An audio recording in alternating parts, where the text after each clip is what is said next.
Okay, so I have a healthy snack that is good.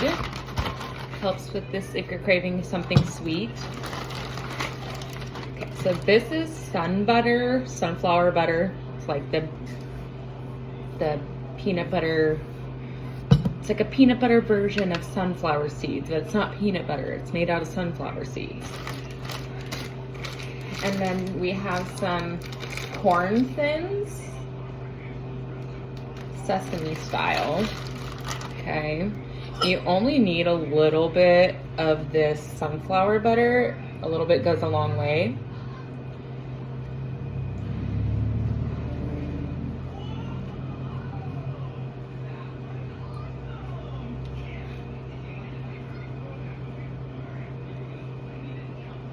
Just like that. Not a whole lot.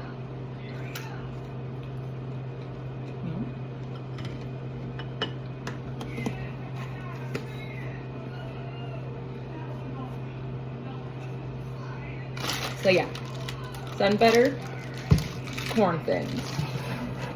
Take your sweet tooth, get that satisfaction you're looking for, and still being kind of healthy.